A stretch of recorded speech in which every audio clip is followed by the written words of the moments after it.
안녕하십니까. 주식시장 핵심 투자 전략 이상로의 텐텐베거 지금 시작하도록 하겠습니다.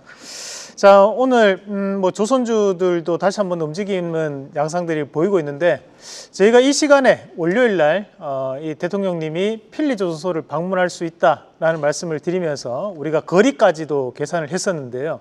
오늘 또 속보가 떴습니다. 이 필리조선소에 대한 시찰 가능성이 좀 높아지면서 이런 조선 관련된 기업들, 월요일날 말씀드렸던 기업들 오늘 또 강세를 좀 보이고 있는 그런 모습들이고요. 마찬가지로 오늘도 앞으로 트렌드가 좀 될 수 있는 내용을 한번 준비를 해봤습니다. 저는 오늘 이 배당 소득세 관련된 부분을 여러분들께 말씀을 드리도록 하겠습니다. 전일이었습니다. 이 여당에서 이 배당 소득 분리과세율에 대한 부분을 25%로 정부안이 35%거든요. 거기에 뭐 지방세 포함하면 38.5%가 되는데 25%에 대한 법안 발의가 나오면서 이런 이제 지주사 관련주들이 좀 바뀔 수 있다라는 말씀을 좀 드리고자 내용을 좀 준비를 했고, 사실 이 배당소득세 분리과세 관련해서 저도 저의 유튜브를 통해 가지고 직접 건의를 하는 내용들을 우리 시청자분들께 보여드렸고, 거기에 대한 정부의 답변도 받았던 내용도 보여드렸습니다. 그래서 국정기획자문위에서 검토하겠다는 내용도 수신을 받은 바 있습니다. 그래서 저도 누구보다도 이 내용을 잘 알고 있는 부분인데, 우리가 이제 25%를 하는 것과 그리고 이제 38.5%가 되는 것, 그리고 또는 현재 종합과세율이 되면서 49.5%를 하는 것과에 대한 차이가 얼마만큼 날 수 있는지에 대한 오늘 증권사에서 리포트가 좀 나왔었거든요. 그 내용을 같이 보면서 우리가 한번 내용을 판단을 해보도록 하겠습니다. 오늘 이제 한국투자증권에서 나왔던 리포트의 일부 내용을 요약을 해서 여러분들과 함께 자료를 한번 같이 보면, 우리가 이제 배당 소득세율에 대한 부분을 49.5%를 하고 이제 27.5% 이 원안을 했을 때에 대한 차이를 보시면, 똑같이 배당 소득세에 대한 부분을 49.5억이 나간다고 쳤을 때 그러면 이제 세후소득으로 현재 종합소득세율로 해보면 세후소득이 약 50억 정도가 됩니다. 다만 우리가 이제 배당 소득세율 27.5%를 적용하면 똑같이 배당 소득세를 49.5억을 하고 난 다음에 세후소득을 따져본다면 130억 가량이 증가하는 폭이 나타난다는 거죠. 그래서 현재보다 우리가 이제 배당 소득세율 25%를 하게 되면 여기에 소득 자체가 약 80%가 더 늘 수 있다라는 것을 현재는 강조하는 거고, 다음 그림 한번 같이 보겠습니다. 그러면 현재 기재부안이라고 볼 수 있는 우리가 이제 38.5%를 적용하면 현재 나온 것과에 대한 차이, 현재는 우리가 이제 49.5% 종합소득세율이 과세됩니다. 그랬을 경우에 여기에 대한 세후소득에 대한 차이가 약 20% 정도밖에 증가하지 않는다라는 거거든요.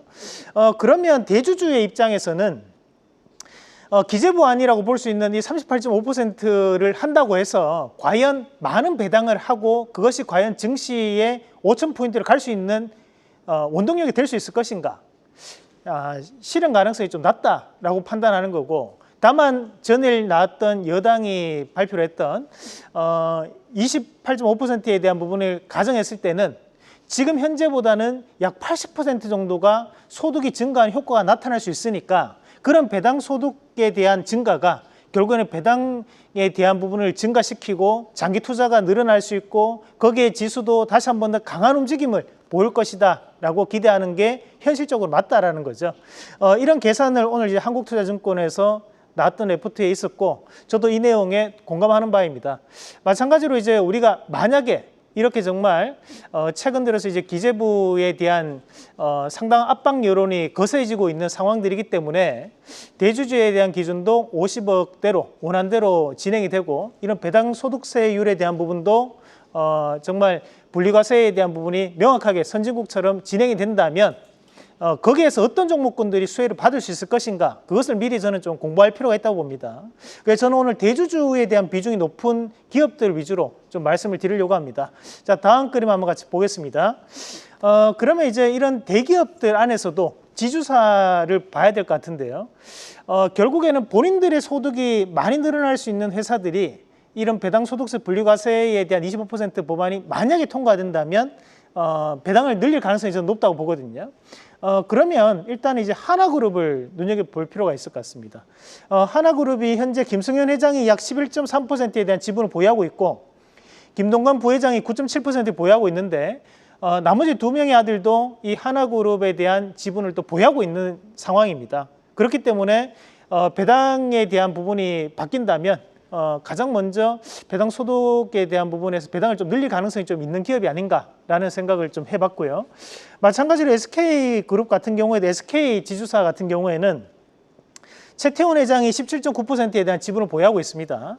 자, 거기에 최기원 이사장이 약 6.6%의 또 지분을 보유하고 있는 것으로 밝혀져 있습니다. 거기에 PBR 밴드로 따졌을 때 약 0.36배 정도로 상당히 저렴한 구간이기 때문에 우리가 추가적인 상승 여력을 볼 수 있다라고 판단을 합니다.